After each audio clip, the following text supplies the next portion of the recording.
Yapsak'tan merhabalar. Bu hafta yine dop dolu bir kültür sanat ajandası ile birlikteyiz. Ve evet, hemen sinemalarla başlamak istiyorum. Çünkü geçen hafta vizyona giren Superman filmi oldukça ilgi gördü. İzleyenler de beğendi. Ki benim oğlum da film zevkine güvenirim ki DC evrenine de çok hakimdir. Beklentisinin çok yüksek olmadığını ama çok iyi bir film olduğunu, çok beğendiğini söyledi.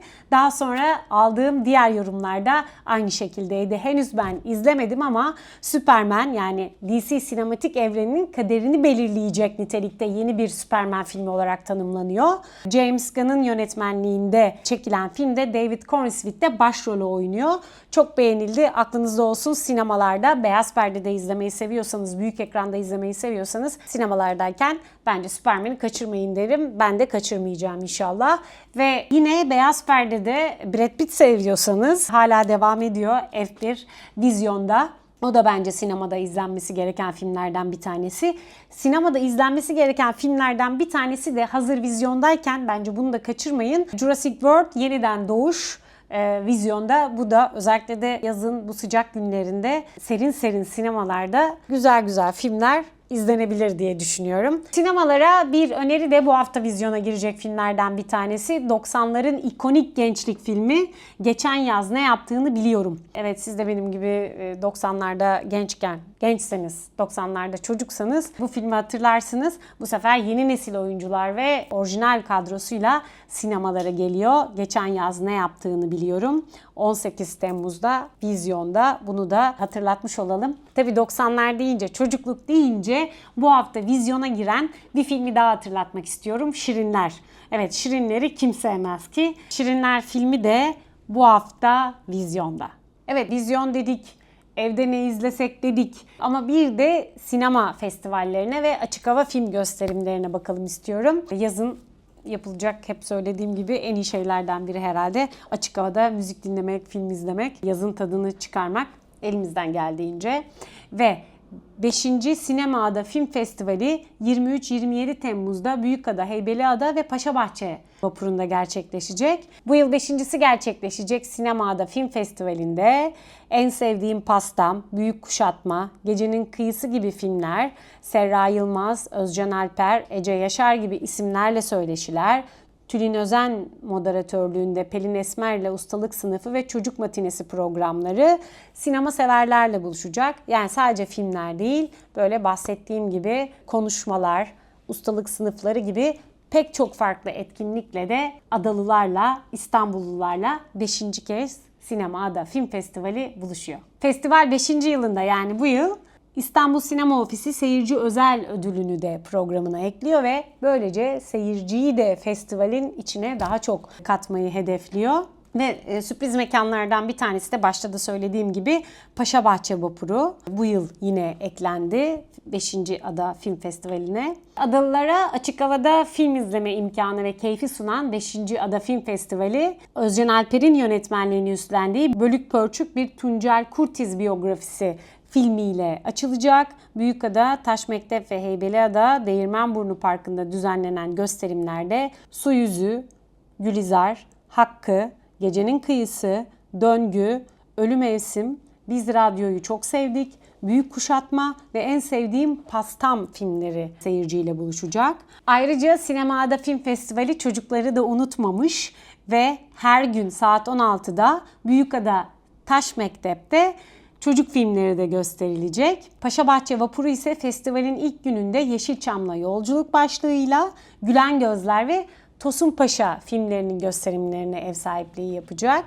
Bu arada ayrıntılı bilgiyi zaten kültürsanat.istanbul adresinden ulaşabilirsiniz ve ücretsiz biletler için de İstanbul Senin uygulamasına bakabilirsiniz. Dediğim gibi Sinema-Ada Film Festivali 23-27 Temmuz tarihleri arasında gerçekleşecek ve İstanbul Şehir Hatları sinema günlerini kapsayan 5 gün boyunca adalara özel sefer düzenleyecek. Bunu da böylece altını çizmiş olalım. Dediğim gibi kültürsanat.istanbul adresinden Filmada Film Festivali ile ilgili daha ayrıntılı bilgiye de ulaşabilirsiniz. Biletlerde, yani ücretsiz biletlerde İstanbul Senin uygulamasında. Sinemalardan sonra hadi şimdi ne izlesek, evde ne izlesek diyorsanız dijital platformlara bakalım neler var neler yok. Karşımıza çıkan ve önerebileceğimiz filmler arasında Netflix'te Sandman 2. sezonuyla yayınlandı. Sandman seviyorsanız, ilk sezonunu izlediyseniz 2. sezonda merak ettikleriniz varsa izleyebilirsiniz. Max'te de yine kült yapımlardan birini önereyim istedim. Joker İkili Delilik. Bu hafta İzleyebilirsiniz bence. Ben Joker filmini seviyorum. İlk Joker'i sevdiyseniz ikinci filmde de karakterin devamını merak ediyorsanız fakat farklı bir film olduğunu, farklı tarzda bir film olduğunu söylemem lazım. İkincisi de hoş. İzleyebilirsiniz ama bunu da göz önünde bulundurun bence. İkinci film ilk filme göre daha farklı bir yapım. Ama ben Joker seviyorum. Bilmiyorum, o isyanı seviyorum galiba. O duruşunu seviyorum. Daha doğrusu filmin isyanı ve duruşunu seviyorum. Max'le devam edelim. Komiserim Sağlar'a geri dönüyor. Behzat Ç. Gül ve Çekiç 3. sezonunun yayını 8 Ağustos'ta olduğu açıklandı.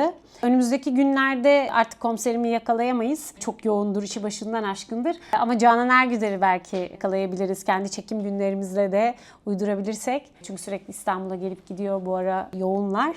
Mutlaka bir röportaj yapmak istiyoruz. Canan Ergüder'le de Behzat Ç. Gül ve Çekiç'in 3. sezonuyla ilgili. Hemen Max'ten sonra Mubi'ye gelmek istiyorum. Mubi'de bu hafta önereceğim film de yeni daha açıklandı. Türkiye'nin bu sene Oscar adayı filmi Hemmen'in öldüğü günlerden biri. Mubi'de yayında. Mubi'de bulabilirsiniz, izleyebilirsiniz henüz izlemediyseniz. Yönetmeni, senaristi ve başrol oyuncusu Murat Fıratoğlu'nun filmi bu. Aslında bir ev yapımı, el yapımı filmde diyebiliriz. Çünkü kendisi hem yazıyor, hem yönetiyor, hem başrolü oynuyor. Akrabalarıyla birlikte ve bölge halkıyla birlikte çektiği bir film. O yüzden de ayrı bir kıymeti ve değeri var ve dediğim gibi 98. Akademi Ödülleri'nde en iyi uluslararası film dalında Türkiye'nin adayı. Bakalım bu aday adaylığı nasıl gelişecek, önümüzdeki günlerde takip edeceğiz. İnşallah bu sene bir Türk filmi Oscar'a aday olur. Oscar'a aday olur inşallah diyorum çünkü ödülleri de var bu filmin. 2024'te Venedik Film Festivali'nde jüri özel ödülü almıştı. Yine 2024'te Adana Altın Koza'da da en iyi film ödülünü almıştı. Evet, inşallah Oscar adayı olur bir Türk filmi sonunda ve göğsümüzü de kabartır o taraflarda, Amerika'daki akademi yolculuğunda. Hemen Prime'a geçmek istiyorum şimdi. Prime'da da bir Türk yapımı önerelim. Madem Mubi'de Türk yapımıyla, üstelik Türkiye'nin Oscar adayıyla devam ettik. Prime'da da Mucize Aynalar diyelim. Mucize Aynalar, daha önce röportajını da yapmıştık. Aziz Nesin'in 6 hikayesinden, hikayesi üzerinden senaryo yazılıp çekilen bir film ve oldukça da iyi bir kadrosu var. Cengiz Bozkurt, Şebnem Bozoklu, Boran Kuzum, Aziz Nesin'in o eşsiz kaleminden usta yönetmen Tolga Örneğin kadrajıyla izlediğimiz bir filmdi bu. Vizyona da girmişti ve şimdi Prime'da yayında izleyebilirsiniz. Evet, gelelim konserlere. Tabii yazın vazgeçilmezi konserler. Müzik festivalini ve caz festivalini geride bıraktık. Çok da güzel İstanbul Kültür Sanat Vakfı'nın düzenlediği İstanbul Müzik Festivali ve İstanbul Caz Festivali harika konserler dinledik. Özellikle caz festivalinin açık hava konserleri de tam böyle yazın geldiğini hissettiren konserlerdi. Hepsinin eline sağlık. Çok güzel festivaller oldu ve keyifle de takip ettim doğrusu. Müzik festivalinde en az 5-6, caz festivalinde de 5-6 konsere gittim. En sonuncusunda da caz festivalin Vapurda Caz'la ben caz festivalini kapattım. Diğer konserlere katılamadım ama herhalde 5 ya da 6 konsere gittim. Hepsi çok keyifliydi. O yüzden emeği geçen herkesin ellerine sağlık. Tüm ekibi kutluyorum ve İKSV'ye de ayrıca tekrar çok teşekkürlerimi sunuyorum. Ve İstanbul Caz Festivali'ni ve Müzik Festivali'ni geride bırakmışken tabii ki son gaz açık hava konserleri devam ediyor İstanbul'da da. 26 Temmuz'da Küçük Çiftlik Bahçe'de Gaye Su Akyol konseri var. Gaye Su Akyol'un hem enerjisi, hem şarkıları, hem stili, şarkı söyleme stili, giyim tarzı benim çok hoşuma gidiyor. Çok beğenerek dinlediğim, keyifle dinlediğim isimlerden bir tanesi. O yüzden Gaye Su Akyol'un 26 Temmuz'da Küçük Çiftlik Bahçe'de olduğunu hatırlatmak istiyorum. Ve biletler de Biletix'te şimdiden söylemiş olayım. Türk caz müziğinin önemli isimlerinden biri Ceyhan Barbur da 25 Temmuz Perşembe günü Urla'da sahne alacak. Evet sevgili İzmirliler, İzmir'de tatil yapanlar, Ceyhan Barbur 25 Temmuz'da Avlu Urla'da olacak. O güzel sesi ve o güzel şarkılarıyla birlikte yaz akşamları için bence müthiş bir konser. Kaçırmamak gerek eğer İzmir'deyseniz, İzmir çevresinde tatil yapıyorsanız, İzmirliyseniz. Ki İzmirliler yazın gelişini ben biliyorum iple çekerler. Çünkü kışın pek olmayan konserler yazın olur. Özellikle de Avlu Urla sahnesiyle ve pek çok sanatın pek çok dalına alan açmasıyla, yer açmasıyla bence İzmir'de özellikle de Urla bölgesinde önemli bir açığı kapatmaya çalışıyor. Ama daha çok sahne olsun, daha çok sanatçımız İzmir'e gelsin, konser versin ve İzmirliler gidin, bilet alın, konserleri doldurun. Göreceksiniz daha çok konser olacak. Yani siz ne kadar ilgi gösterirseniz o kadar sanat etkinliği gelir. Ve geçen hafta da söylediğim gibi bu yaralarımızı iyileştirmek için, canımızın acısını dindirmek için sanat, özellikle de müzik, çünkü çok daha kolay her yere yayılması, müziğin ulaşacağı yerler çok daha geniş. Dolayısıyla çok iyi bir yol bu acılarla baş etmek için.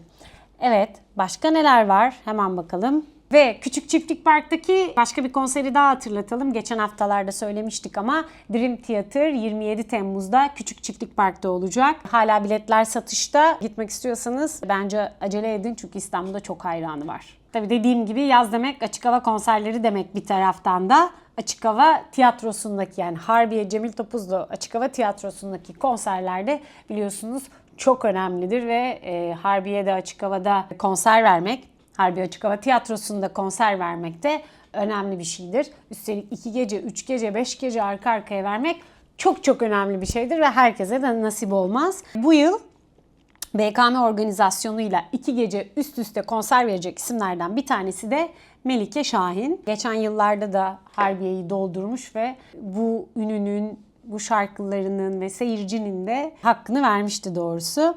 BKM etkinlikleri kapsamında Harbiye Açık Hava'da Melike Şahin 27-28 Temmuz'da Harbiye Cemil Topuzlu Açık Hava Tiyatrosu'nda konser verecek. 2 gece üst üste, dediğim gibi önemli bir şey. Ve hadi şimdi Ayvalık'a gidelim. Sevgili Göksel, uzun zamandır beklediğimiz, özlediğimiz isimlerden bir tanesi Göksel.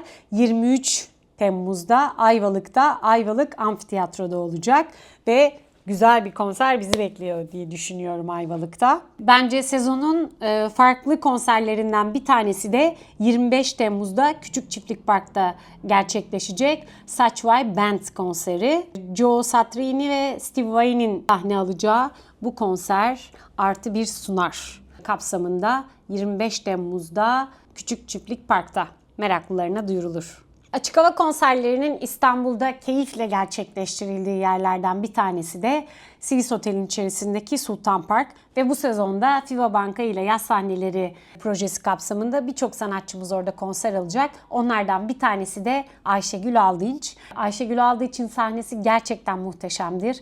Çok eğlenirsiniz. Sesi, şarkıları zaten çok seviyoruz ve özlediğimiz isimlerden de bir tanesi ve Ayşegül Aldınç. Sevgili Ayşegül Aldınç 22 Temmuz'da Sivis Otel'de Sultan Park'ta saat 21'de bizlerle. Evet, yaz konserleri böyle. Hadi şimdi tiyatrolara bakalım. Tiyatrolarda neler var? Biliyorsunuz her hafta söylüyorum. Tiyatro Kooperatifi'nin Sahneler Kapanmasın projesi kapsamında pek çok sahne yazın da açık. Hatta sadece tiyatrolara değil, konserlere de ev sahipliği yapıyorlar. Dolayısıyla o tiyatrolar hayatta kalabilmek için, yaşayabilmek için aslında sadece sezonda, yani kışın, sonbahar ve kışta değil, yılın 365 günü 4 mevsiminde de açık olması ve bizim de oraları doldurmamız gerekiyor. Hemen şimdi tiyatrolara geçelim. Turneye çıkan bir oyundan bahsedelim. Daha önce de önerdiğim oyunlardan bir tanesiydi zaten. Aydınlık Evler'den bahsedeceğim. Aydınlık Evler'i izlemek hepimize iyi geliyor. Hala izlemediyseniz Aydınlık Evler'i bu kez, bu yaz belki açık havada izlemek istersiniz. Açık havada konserler, filmler olur da tiyatro olmaz mı? Zaten açık hava tiyatrosu da diyoruz ya, yani tiyatronun zaten ruhunda, doğasında var açık havada oynamak. Ben de çok severim açık havada tiyatro izlemeyi. Aydınlık Evler'de 23 Temmuz'da saat 21'de Maksimum Unique açık havada olacak. Ve açık hava ile devam edelim. Açık hava etkinlikleriyle, açık hava tiyatrolarıyla devam edelim diyelim ama bu tiyatro mu, konser mi kategorisini siz belirleyin. Ama sevgili Ata Demirer'den bahsediyorum ve Ata Demirer Gazinosu İzmir'de turneye çıktı. 24 Temmuz'da saat 21'de Ata Demirer Gazinosu 2, bu ikinci gazinoyla Ata Demirer İzmir'e, İzmir Kültür Park Açık Hava Tiyatrosu'na gidiyor. Neticede Ata Demirer'in bu şovu hem müzikli, hem eğlenceli, hem içerisinde pek çok performans var. Dolayısıyla Ata Demirer sevenlere duyurulur. Ata Demirer 24 Temmuz'da saat 21'de İzmir Kültür Park Açık Hava Tiyatrosu'nda olacak. Ata Demirer'den bahsetmişken, şimdi tiyatroları söylerken araya gireceğim ama bir stand-up show'dan da bahsedelim. Sevgili Doğu Demirkol da 24 Temmuz'da Maximum Unique Açık Hava'da olacak saat 21'de. Evet, gelelim moda sahnesine. Moda sahnesinde geçen hafta da söylediğim gibi son oyunlar, sonu gelmiş oyunlar, son performansını gerçekleştirecek oyunlar var bu ay bol bol. Onlardan bir tanesi de 19 Temmuz'da saat 16'da ek oyun bu. Çünkü 19 Temmuz 20.30'daki bitmişti. Babamı Kim Öldürdü oyunundan bahsediyorum. O yüzden Babamı Kim Öldürdü oyununun son oyunlarından biri 19 Temmuz saat 16'da moda sahnesinde olacak. Yine son oyunlardan bir tanesi de 20 Temmuz'da Bütün Çılgınlar Sever Beni oyunu 20 Temmuz'da saat 16'da son oyun olarak oynanacak. Ve son oyunları olan bir de Macbeth var. Macbeth Afife Tiyatro Ödülleri'nde yılın başarılı yardımcı kadın oyuncusu ödülünde almıştı. Onu da hatırlatalım. Aybanu Aykut'la birlikte 25-26 Temmuz'da saat 20.30'da, 27 Temmuz'da da saat 16'da Macbeth'i son oyunlarını izleyebilirsiniz. Ve hizmetçilerin de son oyunları 1-2 Ağustos 20.30'da, 3 Ağustos saat 16'da moda sahnesinde yine. Ve daha önce de önerdiğim oyunlardan bir tanesi ve yine altını çizerek de önermek istiyorum. Herkes Kocama Benziyor. Herkes Kocama Benziyor 21 Temmuz'da 20.30'da moda sahnesinde olacak. Herkes Kocama Benziyor 22. Direkler Arası Seyirci Ödülleri kapsamında tek kişilik performansta Pınar Güntürk'ün ödül almıştı performansıyla. 24. Yapı Kredi Afife Tiyatro Ödülleri'nde de yılın en başarılı kadın oyuncu ödülünü almıştı Pınar Güntürk'ün yine bu oyunuyla. Moda sahnesinin bu sefer konserleriyle devam edelim. Bahsetmiştim ya, artık yazın tiyatro sahneleri de açık olsun diye Tiyatro Kooperatifinin projesi kapsamında oyunlar oynanıyor diye. Ama aynı zamanda konserler de var. Hem moda sahnesinde hem DASDAS, özellikle ilk aklıma gelenler, sürdürüyorlar. Ya bir taraftan tiyatro oyunlarına, bir taraftan da konserlere sahnelerini açıyorlar. Moda sahnesinde de 18 Temmuz saat 21'de kendine has sunar Ari Barokas sahne alacak. Bir de stand-up duyuralım moda sahnesinde. Pınar Fidan stand-up'ıyla 27 Temmuz'da saat 20.30'da moda sahnesinde olacak. Hadi sergilerle devam edelim ajandamıza. Bu yaz sıcaklarında hep söylüyorum. Yapılacak en önemli etkinliklerden bir tanesi açık havadaki sinemalar, açık havadaki konserler. Evet, yaz akşamlarının çok güzel etkinlikleri, çok da keyifli etkinlikleri, ama gündüz ne yapsak diyorsanız bence gündüz de sinemaya gidebilirsiniz ve gündüz bence bir de sergi gezebilirsiniz. O sergi mekanların püfür püfür serin atmosferinde rahat rahat uzun uzun sergi gezebilirsiniz bence. Sergilere geçmeden önce ama ben Biennalle ile ilgili, 18. İstanbul Bienali ile ilgili son yapılan duyurudan bahsetmek istiyorum. Çünkü mekanlar duyuruldu.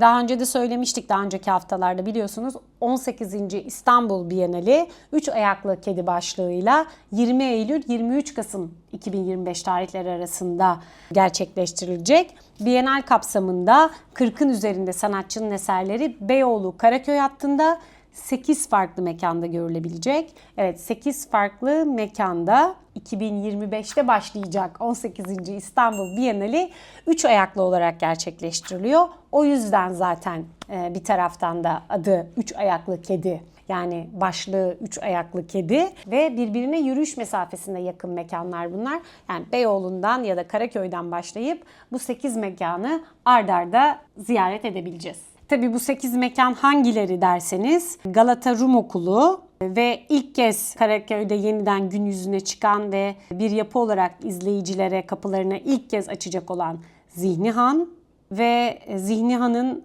Fındıklı yönünde biraz ilerisinde bulunan Meclis-i Mebusan Caddesi'nde 35 numarada yer alan zemin katında bulunan Zihni Han önemli mekanlardan biri olacak. 2016'da 3. Tasarım Bienalinin de mekanları arasındaydı bu arada. Yine Zihni Han'a çok yakın bir konumda olan Muradiye Han'da Karaköy'ün tarihi dokusu içerisinde yer alan mekanlardan bir tanesi.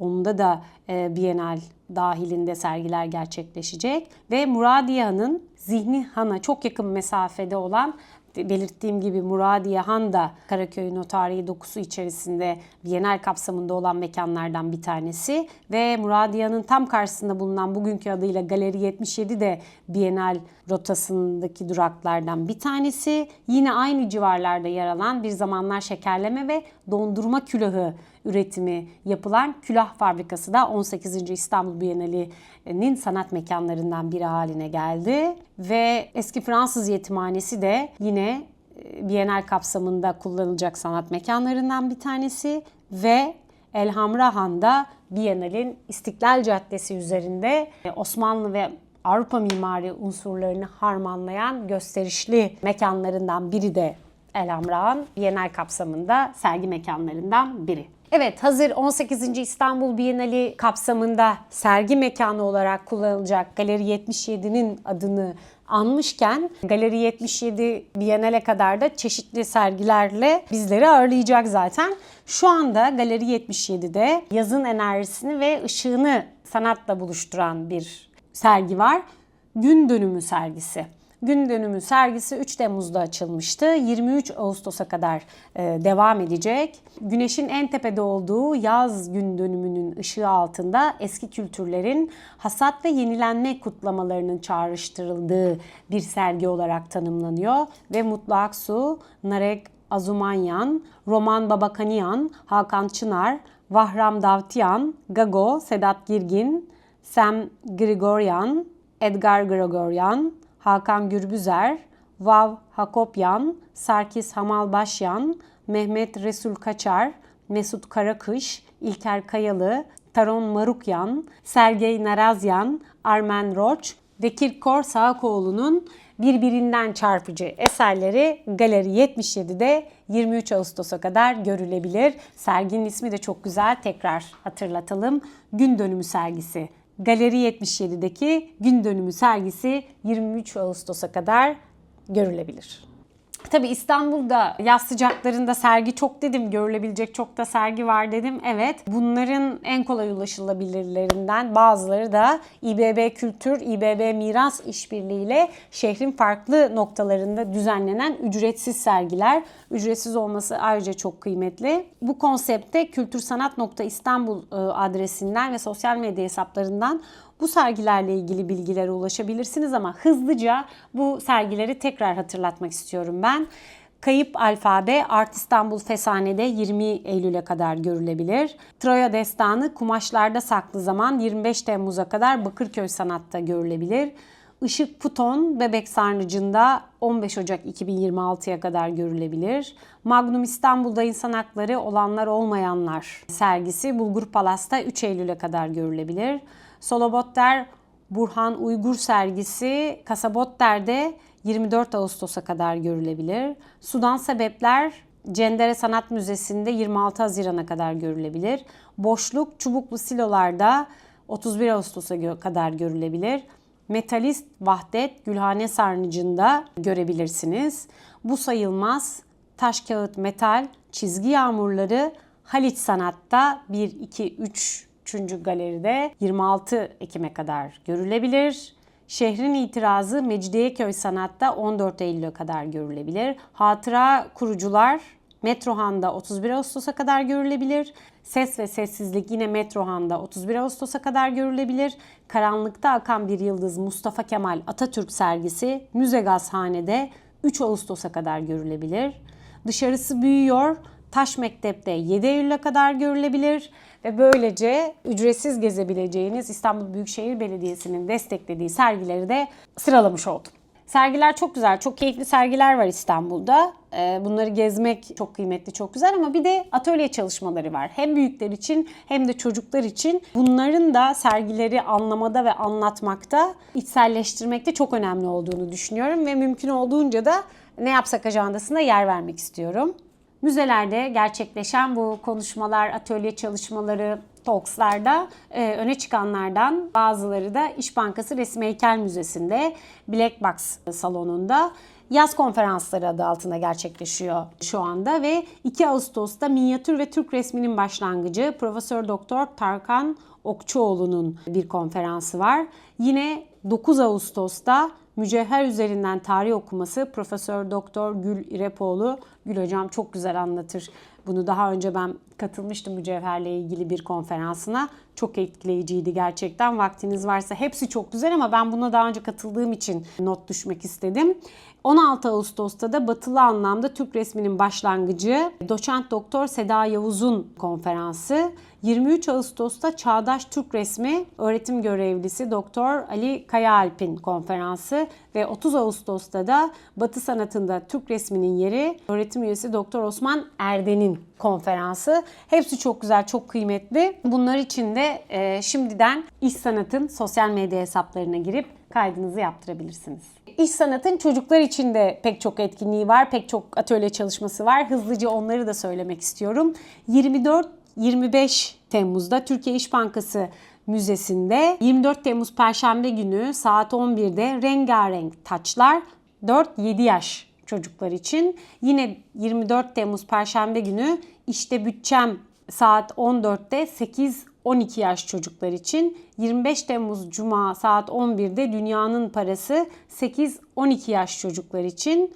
25 Temmuz Cuma günü Müze Hatıram saat 14'te 4-7 yaş çocuklar için atölye çalışmaları olarak gerçekleştirilecek. 31 Temmuz Perşembe günü rengarenk taçlar saat 11'de 4-7 yaş çocuklar için. 31 Temmuz Perşembe günü yine saat 14'te Müze Hatıram 4-7 yaş çocuklar için Türkiye İş Bankası Müzesi'nde gerçekleştirilecek atölye çalışmaları.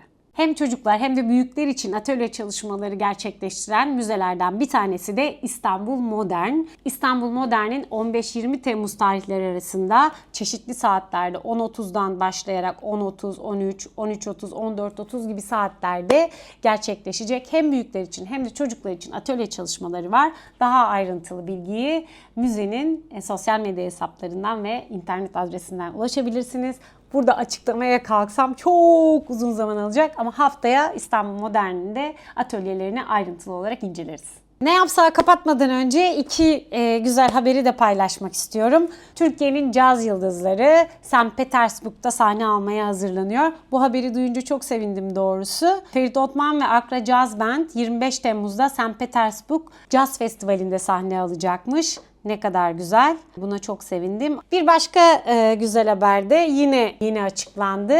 Sevgili Selçuk Yöntem, Zuhal Olcay ve Cengiz Bozkurt ilk kez aynı sahnede buluşuyorlar. Tiyatro sahnesinde buluşacaklar. Işıl Kasapoğlu'nun yönetmenliğinde Çolpan İlhan, Sadri Alışık Tiyatrosu ve Piu Entertainment yapımcılığında sahneye taşınacak Don Kişot.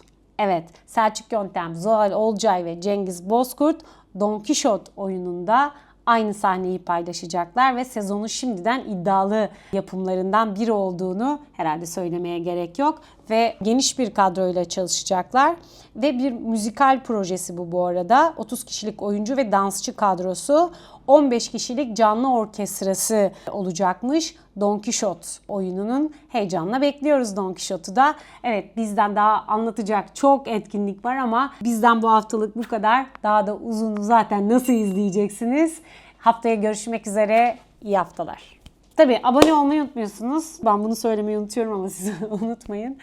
Abone olmayı, yorum yapmayı, önerilerde bulunmayı da unutmayın lütfen. İyi haftalar. Haftaya görüşmek üzere. Esen kalın.